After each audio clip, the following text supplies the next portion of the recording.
अगुआ मास्टर जी episode 3।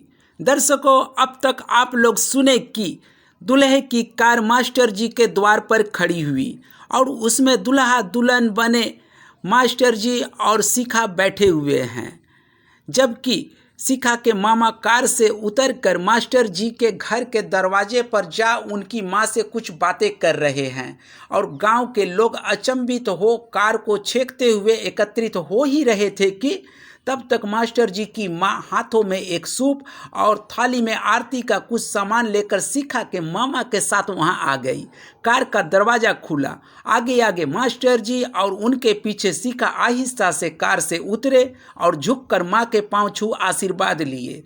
Master जी की माँ भी सूप और थाली शिखा के मामा को थमा दी और दोनों हाथों से बारी बारी क्रमशः शिखा और मास्टर जी को आशीर्वाद दी। मास्टर जी संकुचाते हुए आप बीती अपनी माँ से बताने के लिए अपना जुबान खोले एक शब्द बोले ही थे, ओ माई के। उनकी माँ हाथ से इशारा कर मास्टर जी को कुछ और कहने से रोकी और मुस्कुराते हुए खुद कही, हमके मालूम हो गई बेटवा, कुछो मत कहा। दुल्हन के मामा हमके सब कुछ बता दिले बाड़ेन। देखला हमार आशीर्वाद तोहें लाग गई बेटा। फिर मामा जी के हाथ से सूप और थाली ले माँ भरपूर रस्मों के साथ दुल्हा दुल्हन की आरती उतारी। रस्म पूरी होने के बाद आगे आगे मास्टर जी की माँ, पीछे पीछे मास्टर जी, उनके पीछे शिखा और इन सब के पीछे मामा जी वहाँ से चलते सीढ़ियाँ चढ़ते हुए मास्टर जी के घर के अंदर को प्रवेश कर गए। अब आई सभी युवक युवतियों की सुहानी रात, सुहाग रात की बारी। शिखा दुल्हन के जोड़े में घूंघट काढ़े शर्माती हुई फूलों से सजी पलंग पर बैठी हुई थी। अचानक कमरे का दरवाजा खुला। शिखा सहमी सी घूंघटे के अंदर से ही थोड़ा नजर उठाकर देखी। मास्टर जी कुर्ता पैजामा में एक हाथ में गुलाब की एक कली और दूसरे हाथ में एक डब्बा लिए मुस्कुराते हुए कमरे के अंदर घुस आए और फिर पीछे मुड़कर आहिस्ता से दरवाजा बंद कर दिए। फिर सामने की ओर मुड़कर वे धीरे धीरे कदम बढ़ाते हुए पलंग के पास आ गए और पलंग के बगल पड़ी एक छोटी सी मेज पर डब्बा संभाल कर रख दिए। डब्बा रखने के बाद वे पलंग पर चढ़कर शिखा के ठीक सामने पलथी मारकर आराम से बैठ गए। फिर मुस्कुराते हुए मास्टर जी गुलाब की कली घूंघटे के अंदर छिपी शिखा की ओर बढ़ाकर झटके में इंग्लिश में कहे, दिस फॉर यू। घूंघटे के अंदर से ही शिखा अपना हाथ बढ़ाकर गुलाब की कली ले ली और उसे दोनों हाथों से मसलने ही जा रही थी कि मास्टर जी अपना हाथ बढ़ाकर उसे रोकते हुए कहे, अरे अरे ई का करत बाड़ू। शिखा घूंघटे के अंदर से ही कही, तू ही तो कहला इस फोड़ और काजे कहला तो हम फोड़े जात रहली और ई का फोड़े खातिर कोनो लोढ़ा या पत्थर के तो जरूरत नहीं खेबा। ई तो एकदम नरम हथवे से मसल धीले से फूट जाई। मास्टर जी अपनी कपाल पर हाथ ठोकते हुए कहे, अरे तू पगले बाड़ू का, हम तुमसे कहली दिस फॉर यू। शिखा अपना एक हाथ हिलाकर घूंघटे के अंदर से पूछी, एकर मतलब का होखेला? ई तू झटके में का कहला?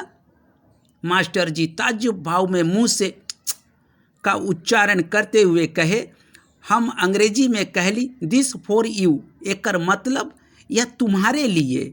इतना कह मास्टर जी रोमांटिक मूड में मुस्कुराए और कहे, बातें सुनत रहबू कि तनी अपन मुखड़ा भी देखबू। ऐसे कह मास्टर जी अपना दोनों हाथ बढ़ाए और शिखा का घूंघट हटाने की कोशिश करने लगे। शिखा भी जबरन अपनी घूंघट को पकड़े रखी। मास्टर जी और जोर लगाए और इसी जोरा जोरी में घूंघट शिखा के सिर पर से हट गया। मास्टर जी शिखा का सुंदर चेहरा देख बरबस बोल बैठे, यू आर लुकिंग ग्रेट। शिखा को फिर समझ नहीं आया। वह फिर पूछी, ये अंग्रेजी में अब का कहला? मास्टर जी मुस्कुरा कर जवाब दिए, एकर मतलब तू बहुत खूबसूरत बाड़ू। फिर मास्टर जी रोमांटिक मूड में अपना दोनों हाथ शिखा के कनपट्टी पे रख उसके गुलाबी होठों को चूमने के लिए अपना चेहरा आगे को ले ही जा रहे थे कि शिखा उनके हाथों को अपने कनपट्टी से झटक कर झट पलंग से नीचे उतर गई और मेज के दूसरी तरफ जा खड़ी हो गई। मास्टर जी भी उसे धर दबोचने के लिए पलंग से नीचे उतरे, लेकिन असफल रहे। तब मास्टर जी मेज पर रखा डब्बा को उठाए और उसे खोलकर उसमें से एक बड़ा सा स्वादिष्ट लड्डू निकाले। लड्डू शिखा को दिखाकर वे कहने लगे, हेने लगवा आवा आवा मिल के बैठ के ई लड्डू खाइल जाई। ई कोनो ऐसन वैसन लड्डू ना बाटे, ई भांग के स्वादिष्ट लड्डू बाटे। एकरा खैले से प्यार बढ़ी। आवा हाली लगवा आवा ना। शिखा ना के इशारे की तरफ उंगली हिलाकर कही, नहीं नहीं, तू हमसे जबरदस्ती करवा, हमके लाज आवता। मास्टर जी मुस्कुरा कर बोले, अरे इहमा लाज कैसन, हमनी के बिया भइल बाटे, आजू के रात से हम तू एक हुई जाई। शिखा थोड़ा घबराती हुई मेज पर रखी दूध का गिलास धीरे से उठाई और मास्टर जी की तरफ आहिस्ता से बढ़ाती हुई कही, अच्छा पहले ये दूध पीला। मगर रोमांटिक मूड में डूबे मास्टर जी को दूध वूध कुछ नहीं सूझ रहा था। वे आंखें मटका के इशारे से बड़े प्यार से शिखा से फिर इंग्लिश में कहें, हे किस मी डार्लिंग। शिखा को लगा कि मास्टर जी हिंदी वाक्य को ही इंग्लिश अंदाज में कह रहे हैं, किस में डार्लिंग। क्योंकि उनके हाथ में लड्डू था, इसलिए शिखा को लगा कि वे लड्डू के बारे में ही पूछ रहे हैं, किस में डार्लिंग। इसलिए वह दूध का गिलास थोड़ा और आगे बढ़ाई और गिलास में उंगली दिखाकर इशारा करते हुए कही, इसमें डार्लिंग सजनवा। मास्टर जी फिर अपना सिर हाथ से ठोकते हुए कहे, धत तरीकी, तू एकदम में पागल बाड़ू। सच कहत रहलन गुरुजी, तोहें अंग्रेजी के एक गो अक्षर तक मालूम नहीं खेबा। हम कहली अंग्रेजी में किस मी डार्लिंग, एकर मतलब होखेला हमके चुम्मा दा। शिखा अपने मुंह पर हाथ रख शर्माती हुई अपना सिर झुकाई और धीरे से मेज पर दूध का गिलास रख धत कह हंसने लगी।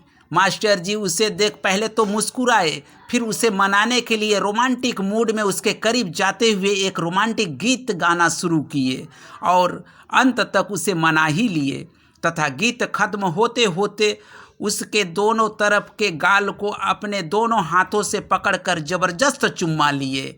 फिर दोनों मास्टर जी और शिखा एक दूसरे के बाहों को पकड़े हुए धीरे धीरे पलंग पर बैठते हुए लिपट गए और एक दूसरे के हो गए। दूसरे दिन सुबह मास्टर जी अपने दो साथियों के साथ अपने घर के बैठका में कुर्सी पर बैठे कुछ बातें कर रहे थे।